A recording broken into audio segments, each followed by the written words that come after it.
안녕하세요. 숨겨진 세계사입니다. 제국주의 시리즈 15번째 편을 시작하겠습니다.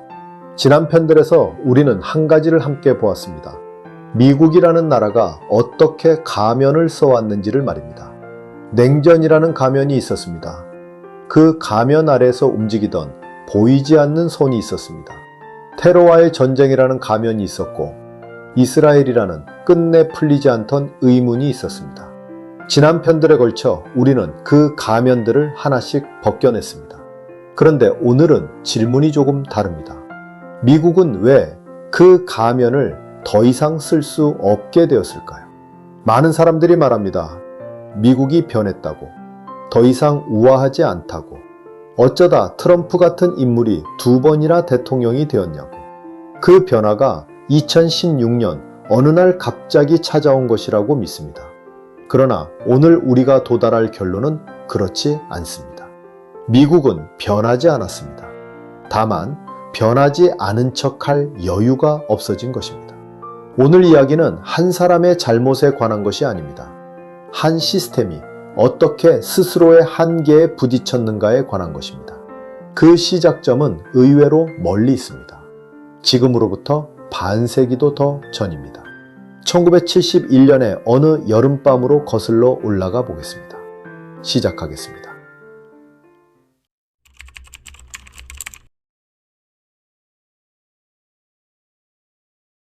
(1971년 8월 15일) 일요일 저녁이었습니다. 미국 대통령 리처드 닉슨이 백악관에서 텔레비전 앞에 섰습니다. 전국으로 나가는 생방송이었습니다. 미국 곳곳의 거실에서 사람들이 그 연설을 지켜봤습니다. 약 20분 동안 닉슨은 여러 가지를 발표했습니다. 앞으로 90일간 모든 물가와 임금을 묶겠다고 했습니다. 수입품에는 10%의 관세를 새로 매기겠다고 했습니다. 그날 시청자들의 관심은 주로 물가와 임금에 쏠렸습니다. 당장 자기 살림에 닿는 이야기였기 때문입니다. 그러나 그 연설의 진짜 무게는 다른 한 문장에 있었습니다. 오늘부터 달러를 더 이상 금으로 바꿔주지 않겠다는 선언이었습니다.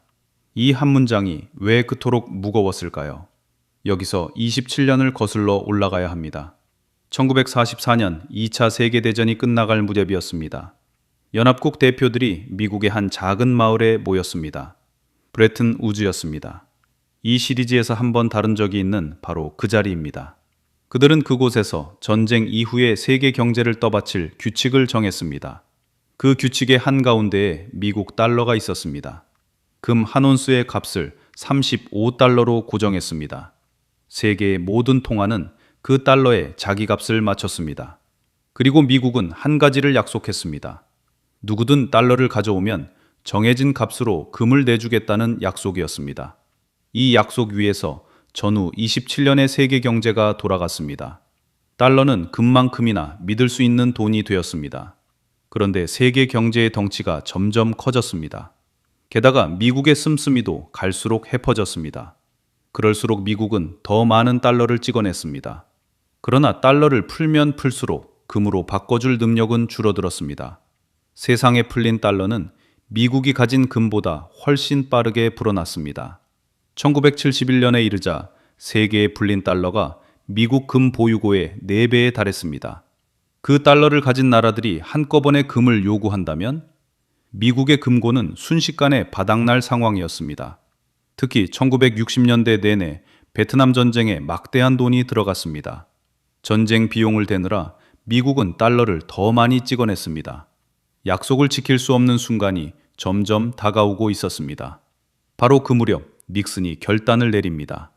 연설을 며칠 앞두고 그는 핵심 참모들을 캠프 데이비드로 불렀습니다. 대통령 별장이었습니다. 재무장관 존 코널리, 예산국장 조지 슐츠, 그리고 젊은 재무차관 폴 볼커. 뒷날 미국 경제를 좌우하게 될 이름들이 그 자리에 함께 있었습니다. 사흘에 걸친 비밀회의 끝에 결정이 내려졌습니다. 달러를 금으로 바꿔주던 약속을 중단한다. 27년간 이어온 약속을 미국이 스스로 거둬들인 것입니다. 그런데 더 중요한 것은 그 방식이었습니다. 미국은 이 결정을 동맹국들과 한마디도 상의하지 않았습니다. 영국도, 서독도, 프랑스도, 일본도, 모두 다음날 아침에야 신문을 보고 알게 됐습니다. 함께 그 질서를 떠받쳐온 나라들이었습니다. 그러나 그 질서를 거두는 순간에는 그들의 자리가 없었습니다. 게다가 수입품에 매긴 10%의 관세는 동맹국들의 머리에 총구를 들이댄 것이나 마찬가지였습니다. 미국이 원하는 새 합의에 응하지 않으면 그 관세를 풀지 않겠다는 압박이었습니다. 그런데 이 결정에는 숫자보다 무거운 것이 있었습니다. 달러와 금의 셈법이 어떻게 바뀌었는가가 아닙니다.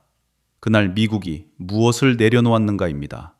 브레튼 우즈의 27년은 한 문장으로 요약할 수 있습니다. 미국이 세계 경제를 책임진다는 약속. 그리고 닉슨의 그 전역은 또 한 문장으로 요약됩니다. 이제 그 책임을 더 이상 혼자 지지 않겠다는 선언. 미국이 동맹국에 대한 배려를 공식적으로 내려놓은 첫 순간이었습니다. 그런데 묘한 일이 있었습니다. 이 결정이 미국 안에서는 큰 환영을 받았습니다. 물가를 묶어 물가고를 잡겠다는 약속에 사람들은 닥수를 보냈습니다. 수입품에 매긴 관세는 미국 노동자를 지켜줄 것처럼 보였습니다. 이튿날 신문들은 닉슨의 결단을 한 목소리로 칭송했습니다. 그리고 이듬해 그 민심이 숫자로 드러났습니다. 1972년 대통령 선거가 있었습니다. 닉슨은 50개 주 가운데 49개 주에서 이겼습니다.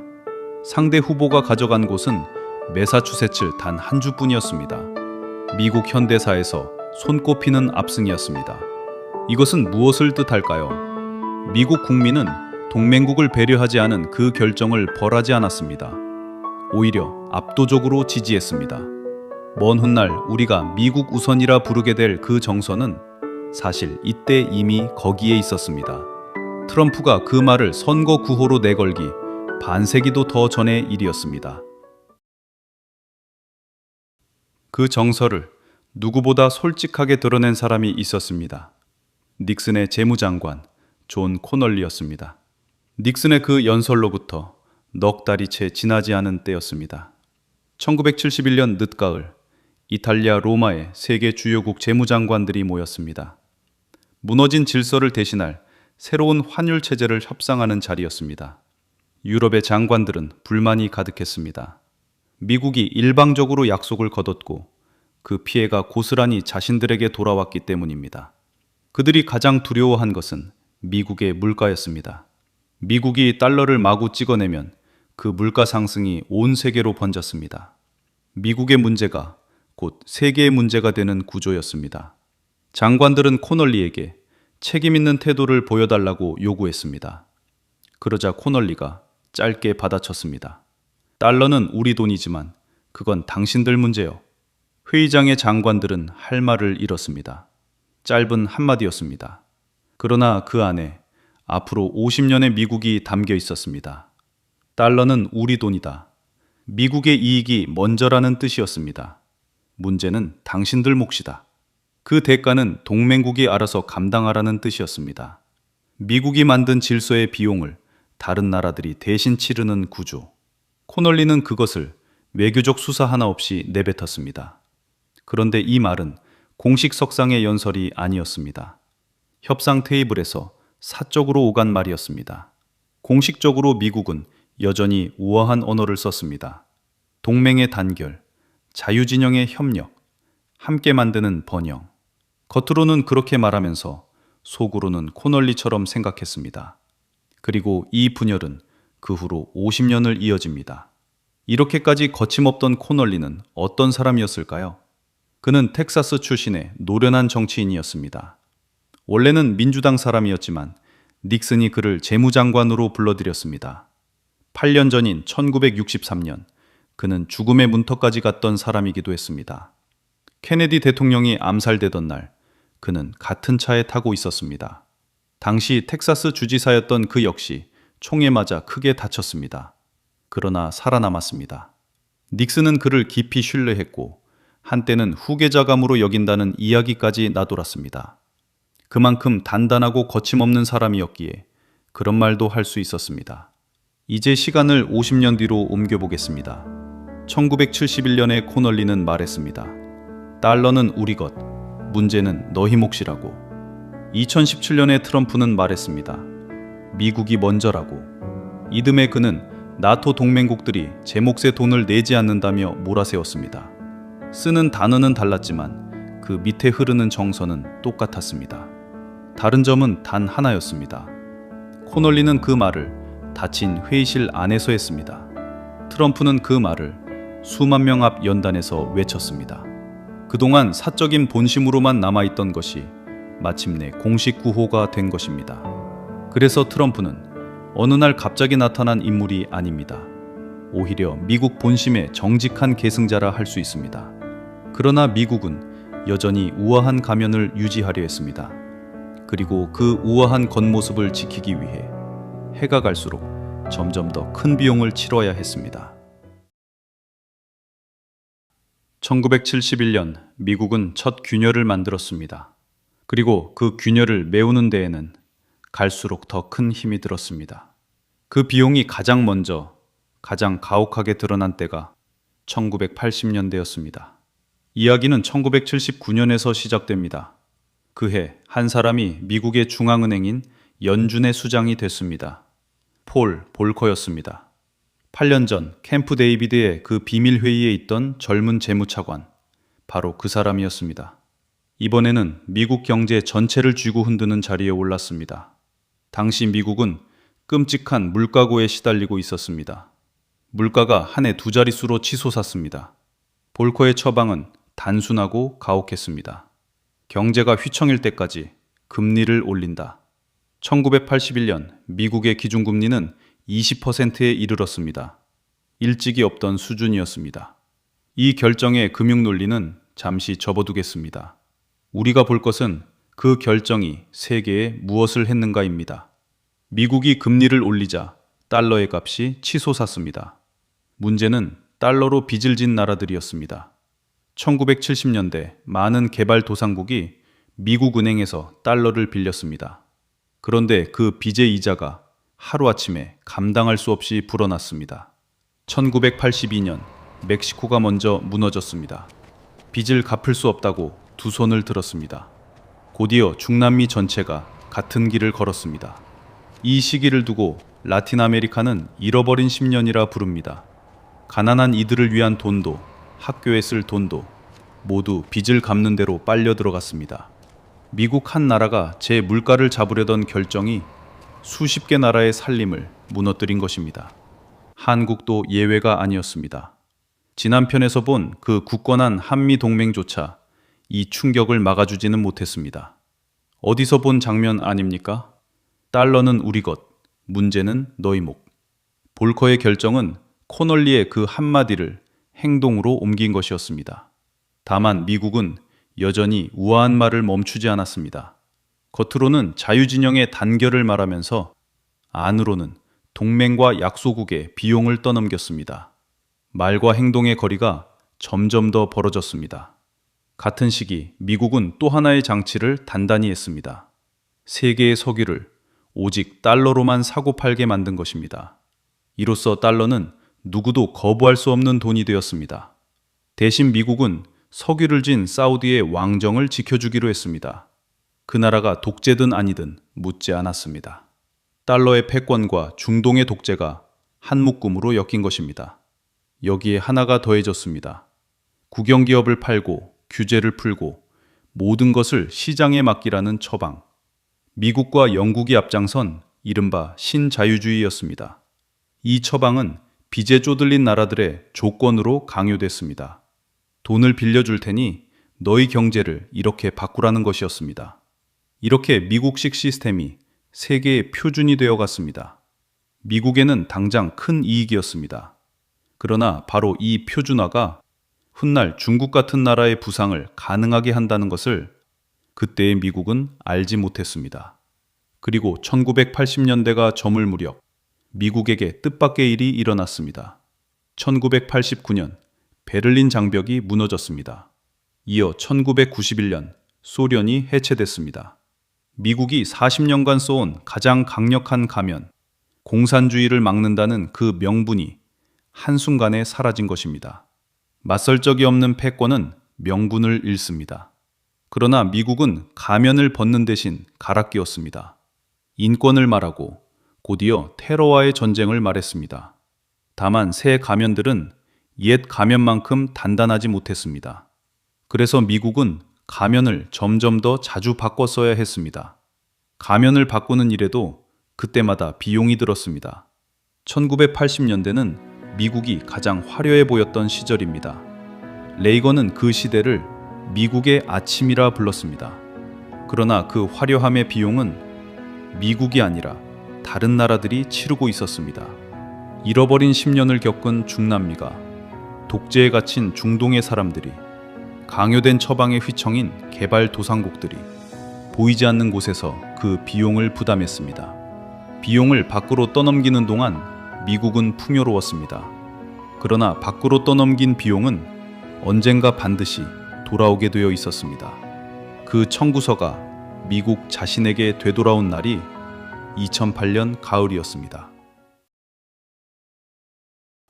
2008년 9월 15일, 미국의 거대한 투자은행 하나가 무너졌습니다. 리먼 브라더스였습니다. 그 충격은 순식간에 온 세계로 퍼졌습니다. 1929년 대공황 이후 최악의 경제 위기였습니다. 리먼이 왜 무너졌는지는 길고 복잡한 이야기입니다. 그러나 오늘 우리가 멈춰설 곳은 그 잔해 위에서 무엇이 함께 무너졌는가입니다.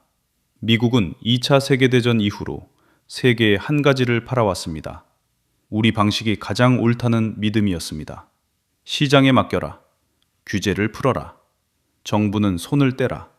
이것이 가장 효율적이고 가장 도덕적인 길이라고 말해왔습니다. 앞서 봤듯이 빚진 나라들에는 이 처방을 강요하기까지 했습니다. 그런데 2008년 정작 미국이 그 말을 뒤집었습니다. 위기에 빠진 자국 금융회사들을 정부가 천문학적인 돈을 들여 구해낸 것입니다. 의회가 승인한 구제 금융만 7천억 달러였습니다. 시장에 맡기라던 나라가 시장을 정부 돈으로 떠받쳤습니다. 규제를 풀라던 나라가 무너진 은행을 세금으로 살렸습니다. 도덕적 해이.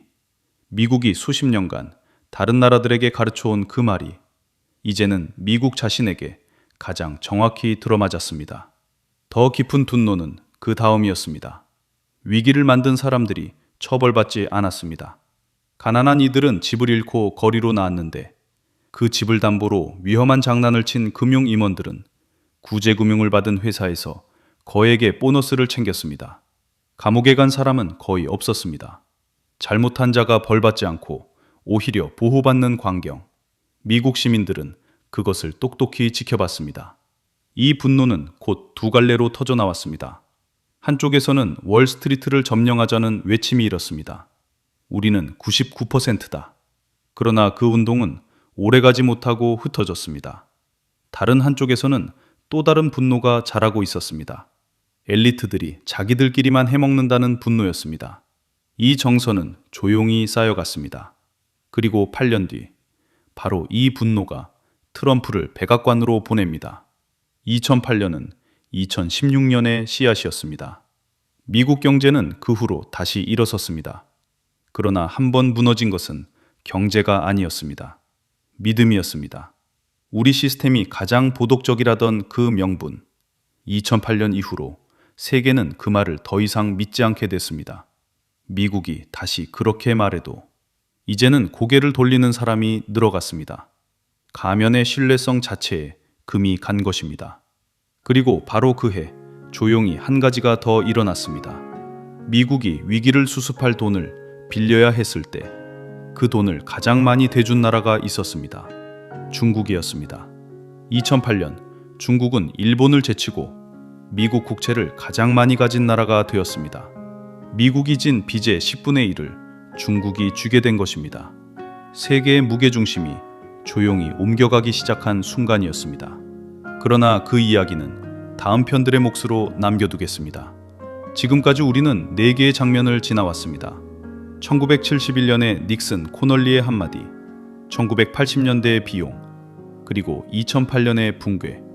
이 4장면은 따로 떨어진 사건이 아닙니다. 이제 가장 깊은 곳으로 내려가 보겠습니다.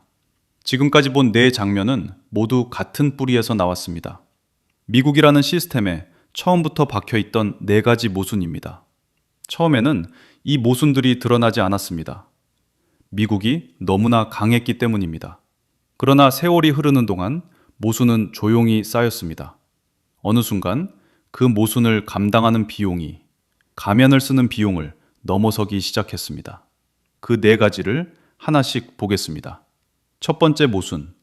패권을 유지하는 비용은 영원히 남에게 떠넘길 수 없습니다. 1980년대 미국은 그 비용을 외국에 떠넘겼습니다. 앞서 본 라틴 아메리카의 잃어버린 10년 등이 그 증거입니다. 그 다음에는 미래의 자신에게 떠넘겼습니다. 빚을 내서 오늘의 풍요를 산 것입니다. 2008년 무렵 약 10조 달러였던 미국의 나라빚은 지금은 39조 달러에 육박합니다. 그러나 외국은 더 이상 순순히 받아주지 않습니다. 미래도 점점 좁아지고 있습니다. 떠넘길 곳이 사라지고 있는 것입니다. 두 번째 모순. 상대적인 우위는 영원하지 않습니다. 미국은 여전히 세계에서 가장 큰 경제입니다. 그러나 그 비중은 예전 같지 않습니다. 2차 세계대전이 끝났을 때 미국은 세계 경제의 절반에 가까웠습니다. 지금은 4분의 1 안팎입니다. 그 사이 중국이 무섭게 따라붙었습니다. 2010년에는 경제 규모에서 일본을 제쳤고 구매력으로 따지면 이미 미국을 넘어섰습니다. 절대적으로 강하던 시절에는 자유진영의 리더라는 명분이 통했습니다. 그러나 상대가 바짝 쫓아온 시절에는 그 우아한 명분이 통하지 않습니다. 우아할 여유가 없어지는 것입니다. 세 번째 모순. 동맹의 리더십을 지키기 위한 우아한 배려와 자국 대중의 열망은 늘 어긋납니다. 1971년 코널리의 한마디, 그리고 이듬해 닉슨의 압승. 그것이 보여준 것은 분명합니다. 미국 대중은 언제나 미국 우선이었습니다. 그러나 미국의 외교 엘리트들은 줄곧 동맹의 단결을 말했습니다. 대중의 본심과 엘리트의 언어. 이 둘의 거리가 점점 벌어졌습니다. 2016년 마침내 둘 사이를 이어주던 끈이 끊어졌습니다. 트럼프가 가져온 것은 새로운 정책이 아니었습니다. 지난 세월 숨겨왔던 본심을 공식 언어로 만든 것뿐이었습니다. 네 번째 모순. 이것이 가장 깊은 모순입니다. 미국은 스스로를 자유의 수호자라 불러왔습니다. 그러나 지난 편들에서 우리가 본 것은 달랐습니다. 자유를 말하면서 민주정부를 무너뜨렸습니다. 평화를 말하면서 전쟁을 멈추지 못했습니다. 공정을 말하면서 자신과 이스라엘에는 끝없이 관대했습니다. 말과 행동의 이 간극은 시간이 지나도 메워지지 않습니다. 오히려 점점 더 또렷해집니다. 예전에는 이 간극이 잘 보이지 않았습니다. 그러나 지금은 다릅니다. 인터넷과 영상으로 모든 장면이 실시간으로 퍼집니다. 가려져 있던 모순이 이제 누구의 눈에나 보입니다. 세계의 많은 나라가 분노하고 미국의 젊은 세대마저 고개를 돌립니다. 가면이 더 이상 가면구실을 하지 못하는 것입니다. 이 네 가지 모순, 그중 어느 하나가 모든 것을 결정하지는 않습니다. 그러나 네 가지가 한꺼번에 작동할 때 시스템을 유지하는 비용은 감당할 수 없이 불어납니다. 여기서 미국은 빠져나올 수 없는 함정에 갇힙니다. 가면을 벗으면 정직해 보이지만 패권을 잃습니다. 가면을 계속 쓰면 그 비용이 미국을 짓누릅니다. 벗을 수도 계속 쓸 수도 없는 자리, 그것이 지금 미국이 서 있는 자리입니다. 그래서 우리는 마침내 한 문장에 도달합니다. 미국이 가면을 벗은 것이 아닙니다. 더 이상 쓸 여유가 없어진 것입니다. 이 결론은 우리에게 세 가지를 말해줍니다. 첫째, 트럼프는 일탈이 아닙니다. 그는 갑자기 나타난 돌연변이가 아니라 미국이 패권을 장악한 이후 줄곧 쌓아 올린 정직한 결과입니다. 닉슨과 코널리를 거쳐 확인된 그 본심이 그를 통해 표면으로 떠오른 것뿐입니다. 그러므로 트럼프가 무대에서 사라진다 해도 그 정서는 사라지지 않을 것입니다.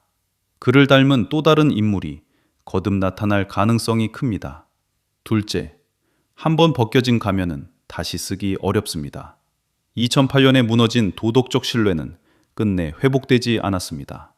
미국이 다시 우아한 명분을 말해도 세계는 예전처럼 믿어주지 않습니다.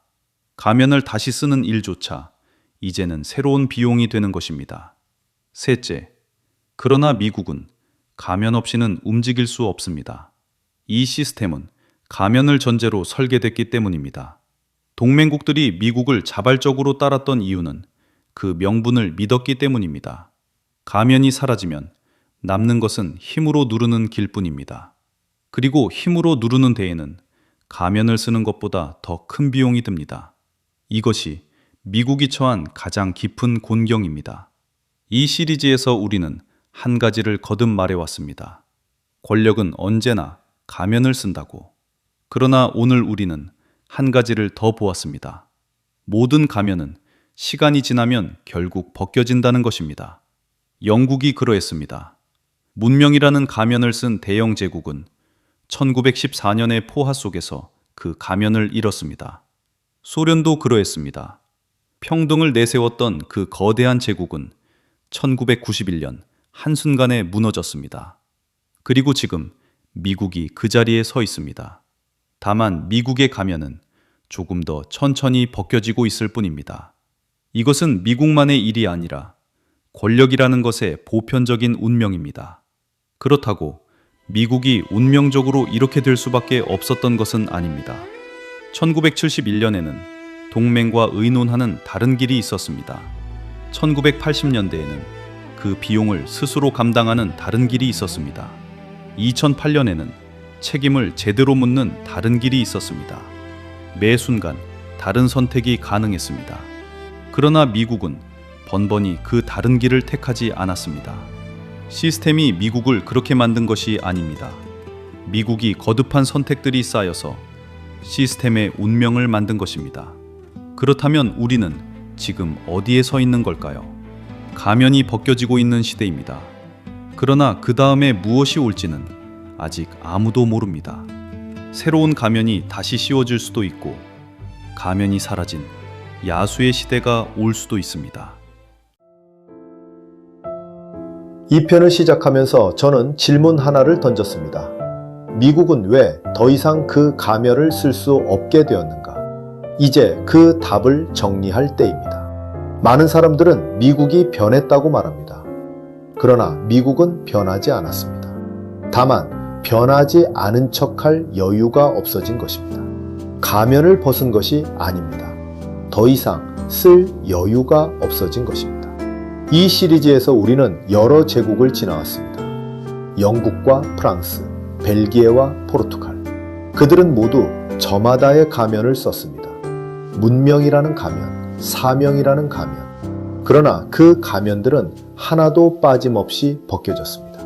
지금 미국이 그 긴 행렬의 끝에 서 있습니다. 권력은 언제나 가면을 쓰고 그 가면은 언제나 시간 앞에서 무너집니다. 다음 편에서는 한 인물을 만납니다.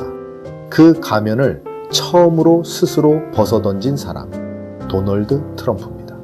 그가 왜 가면을 벗었는지, 그리고 그것이 무엇을 뜻하는지 함께 들여다보겠습니다. 긴 이야기를 끝까지 함께 해주셔서 감사합니다.